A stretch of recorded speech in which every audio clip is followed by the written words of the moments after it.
Chapter 6. A Thief in the Craft Shop. At first, the sign over Ralph's cage was the cause of argument. But, Aunt Jill, how come Garf is the one who gets to feed the mouse? The campers asked. I want to feed the mouse, too. Why can't I feed the mouse? It isn't fair. Nobody else has a mouse. Aunt Jill always gave the same answer. Garf gets to feed the mouse because the mouse is his. He caught it in a butterfly net. This policy inspired some of the campers to go mouse hunting. Big game hunting, they called it, with butterfly nets, but when no mice were caught, enthusiasm waned, and the campers gradually lost interest. Catso followed someone into the craft shop whenever he could, and whenever he succeeded, Aunt Jill said, someone had better put that cat out. Usually, Lana was the one who picked up Catso and held him with his face over her shoulder as if he were a baby. Poor baby, she crooned, patting Catso on the back as if she were burping an infant. Ralph found the smug look on Catso's face most annoying. Garf was happy, but Ralph was not.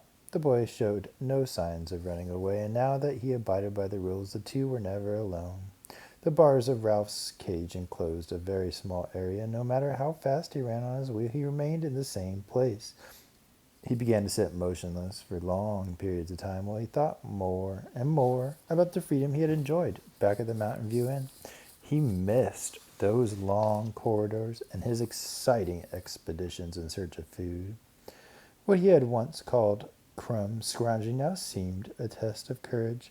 He even came to admit that he missed his little brothers and sisters and cousins. They were nuisances, but they were livelier than a grumpy hamster. Perhaps he wouldn't mind giving some of the little mice, boy mice, of course, short rides on his motorcycle after all. Most of all, Ralph missed that motorcycle. He clutched the wires of his cage and, recalling the nights he had sped through the corridors of the old hotel while guests snored behind closed doors, tried to pretend they were the grips of his handlebars. It was no use. The wires remained what they were, the bars of a small prison. Higher, but not as long as an economy-sized Kleenex box. Ralph grew listless. So great was his homesickness that choice tidbits from the dining hall tempted him less and less. He sometimes skipped meals, preferring instead to curl up in a corner under some shred of paper where he dozed, dreaming of dark nights, smooth floors, and speed. Cheer up, said Chum. You'll get used to a cage. Ralph did not answer. He wanted to be alone with his thoughts. Garf, on the other hand, no longer wanted to be alone. He came into the craft shop to tend to Ralph while other campers were present, and soon he became interested in the tools in the shop and finally went to work with some other boys building wooden boats to float in the irrigation ditch. One long morning, Ralph passed the time by watching a girl named Karen. Karen was one of the older campers, a girl 12 or 13 years old with long, blonde hair, which, that morning, was wet. All the older girls washed their hair several times a week. Karen was making an old plastic bleach bottle into a piggy bank. She turned it on its side so the handle was on top, glued corks in place for legs, cut a slit under the handle, and painted eyes above the spout, which was now the piggy bank's snout. Ralph noticed that Karen paused from time to time to scratch her left arm. Finally, Karen set her paintbrush across the top of the paint jar and removed her wristwatch, which she laid on the shelf beside Ralph's cage. He could hear it tick. She scratched the spot where the watch had been, returned to her painting, and then stopped to scratch again. Karen, let me see your arm, said Aunt Jill, who was showing a boy how to lace together a wallet. Why, it looks to me as if you have poison oak. You had better go see the nurse about it, and be careful not to scratch it. But, Aunt Jill, it feels so good to scratch, said Karen, tossing back her hair. I know, but scratching only spreads the poison oak and makes it worse, said Aunt Jill. Now run along and see the nurse. I'll wash out your paintbrush for you. It's almost time for the dinner bell. When the bell rang for the noon meal, and the craft shop was empty, Ralph felt his fur rise along his spine. Sure enough, Just as he expected, there was the curious paw of Katso exploring the hole in the screen door. Then the pink nose appeared. Katso must have pushed hard because the rusty screen gave way and the rest of his head appeared. Katso did not stop there. He pushed and wiggled until he got one shoulder and then the other through the hole. Then came Katso's front feet, followed by the rest of the beast. Katso was in the craft shop. Where was Sam? Ralph scuttled to the far corner of his cage, where he turned his back to the world and tried to make himself invisible. He heard Katso land lightly on the work table beneath his cage and knew that this time there was no one to snatch the cat and shove him out the door. Ralph waited, but when nothing happened, he summoned the courage to peek over his shoulder. Katso was calmly washing himself and appeared not to notice. Ralph was not fooled for an instant. He knew Katso was aware of every move he made. Drat that cat, he thought bitterly, as his heart beat faster than the tick of the watch on the shelf beside his cage. Katso licked his right paw over and over with great care and began to wash his right ear. That's right, thought Ralph. Take your time. He is worn out from bracing himself for the pounce that did not come. A real war of nerves, he thought, just what the cat wants. He's got me where he wants me, and he knows it. Katso groomed his left paw, currying his fur neatly in the direction of his toes. He used his teeth to pull bits of dried mud from between his paw pads, and then began to scrub his left ear. Well, come on, thought Ralph. Get it over. You don't have to be so neat. He would just as soon be knocked off a shelf by a cat with dirty ears as a cat with clean ears. Katso finished washing, looked at Ralph, and glanced away. Ralph, who was familiar with that maneuver, thought, here it comes. But this time Ralph was mistaken. Katso's attention had been caught by the leather strap of the wristwatch hanging over the edge of the shelf. He tapped it with a curious paw and watched it swing back and forth. Ralph's blood chilled. Those claws appeared from the exploring paw that batted the strap once more. Then the claws hooked the watch strap and dragged the watch down to the work table. Why, that stupid cat actually thinks the watch band is a tail, thought Ralph in astonishment. Katso sat very still, listening to the watch tick. He batted it experimentally with his paw, but the watch lay as still as any terrified mouse. While Ralph watched in fascination, Katso picked up the watch in his mouth and, with the strap hanging down like a tail, leaped from the table to the floor where he dropped the watch, battered it about, picked it up again, slipped out through his hole in the screen door. Ralph ventured out of his corner and, with shaking paws, clung to the wires of his cage to see what happened next. Katso played with the watch a while on the bamboo leaves, but when the cook, with a pan of scraps in hand, opened the kitchen door, the greedy animal dropped the watch and ran off to be fed. The watch slid on a smooth bamboo husk until it came to rest, hidden from sight, under some leaves. Talk about close calls, said Chum. Stupid cat, said Ralph in a weak voice. Ralph was dazed by the whole experience, but he noticed Garth leave the dining hall when the campers began to sing one of their favorite songs. Up in the air, Junior Birdman, up in the air and upside down. Up in the air, Junior Birdman, keep your noses off the ground. Come into the craft shop, Ralph pleaded silently, true to his promise to Aunt Jill. The boy did not enter the craft shop, but sat alone with his thoughts twirling idly in a tire suspended from one of the trees and singing to his private tune.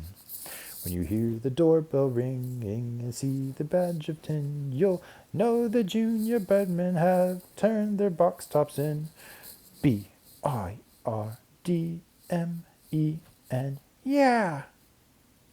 Before long, Karen, her left arm covered with white lotion, came running into the craft shop with two of her friends. My watch! She cried, sending Ralph scuttling in a corner. It's gone! Somebody must have taken it, said one of her friends, an older girl who was wearing polished English riding boots. I bet it was that Goff Jernigan, said the second friend. I'll bet it was too, said the girl in English riding boots. I saw him leave the dining hall early. She brushed dust from the toe of her boot. Girls who owned English riding boots were proud of them and shined them often. Karen tried to be fair. We don't know. It was Garf, and we didn't see him come in here. The girls crowded out through the screen door to meet Aunt Jill, who had paused on her way to the shop to talk to someone. Aunt Jill, they cried. Karen's watch is gone. Aunt Jill, we have a mystery, cried Lana, who had tagged after the older girls in her dirty cowboy boots. She liked the dirt on her boots, which showed she was not a newcomer to camp. Everyone wanted to hear about the missing watch. Campers crowded around Aunt Jill and the three girls. Through the open window, Ralph could hear snatches of conversation. Aunt Jill, I'm sure I left it on this shelf beside the mouse cage. I'm positive. Looked every place, and I saw Garf, and it was my birthday present. Searched the lodges. He sneaks out of the dining hall, hasn't even been excused from the table. Now, girls, this was Aunt Jill. Well, I don't care. He acts funny. That cat really has fixed things now, thought Ralph, as the campers gathered on the benches and at the old-school desks under the walnut trees. One of the counselors led the singing, and then Aunt Jill stepped up on the platform. Campers, I have some unhappy news today, she began. Karen's watch is missing from the craft shop, where she is sure she laid it on a shelf. It was not an expensive watch, but it was a birthday present to Karen. She would like it very much to have it back. Here Karen nodded her head vigorously, and Aunt Jill went on. We are not going to search the lodges, as someone suggested. We are going to let the person who took the watch return it, because it is the right thing to do. A lot Katso cares about doing the right thing, thought Ralph. He heard Garf, who was sitting on the last bench, say angrily to the boy in front of him, What are you looking at me for? Aunt Jill continued. No one needs to know who took the watch. It can be returned to the shelf in the craft shop when no one is looking, or to my desk in the office. We're not interested in who took the watch. We want it returned to Karen because returning it is the right thing to do. After Aunt Jill's speech, the campers began to sing, You're my sunshine. Garf slipped away from the rest of the campers and, as Aunt Jill had suggested, sat down by himself behind the clump of bamboo. This afternoon was the first time Ralph had seen him sit there. You make me happy, sang the campers. They haven't made Garf happy, thought Ralph, wishing that Garf were sitting on the other side of the bamboo, near the craft shop door, where he might find the watch by accident. That boy is really in trouble, remarked Chum. Ralph turned in surprise. I thought you were asleep under your cedar shavings, he remarked. That's what I make them think, said Chum. I didn't miss a thing. What is your opinion of the case? Asked Ralph, who knew the right words to use in such a situation from watching so many television programs in the lobby at the Mountain View Inn. I think that boy is in a tight spot, said Chum. Everyone knows he used to come into the craft shop when no one was here, and they know he is still the first person to leave the dining hall, so naturally everyone thinks he took the watch. He obviously can't return the watch because he doesn't know where it is, so of course everyone will think he is keeping it. That's the way I had it figured, agreed Ralph. And I can tell you one thing, continued Chum. He's not going to come near the craft shop until that watch is found. But what about me? Squeaked Ralph in dismay, thinking of the sign above his cage. Nobody else feeds me. I'll starve. I'll try to toss you an alfalfa pellet once in a while, said Chum generously. My aim isn't very good, but I should be able to get one into your cage now and then, enough to keep you going. Going where? Wondered Ralph. No place. What was to become of him when the summer ended and all the campers went home? Would Garf take him away, or would everyone forget him and leave him to starve? He did not want to spend the rest of his life in a cage, and he certainly did not want to be kept alive on a few cast-off alfalfa pellets, only to starve at the end of the summer. There was just one answer. Ralph had to escape. The campers finished a rousing chorus of You Are My Sunshine when Ralph's sharp ears caught a sound that had him on his feet in an instant. It was the sound a boy uses to make a toy motorcycle go. It was made softly as if by a boy alone in his thoughts. Garf had found Ralph's motorcycle. Hey! Squeaked Ralph at the top of his small voice. That's my motorcycle! Garf stopped pushing the motorcycle across the bamboo leaves just long enough to make Ralph think he might have heard. Then, to Ralph's disappointment, he put the motorcycle in his pocket of his jeans and, went off toward his lodge for the rest period required of all the campers.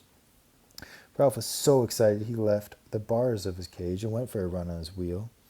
Garf spoke his language. He knew how to make the motorcycle go. There was hope. After all Ralph had to do was explain to Garf.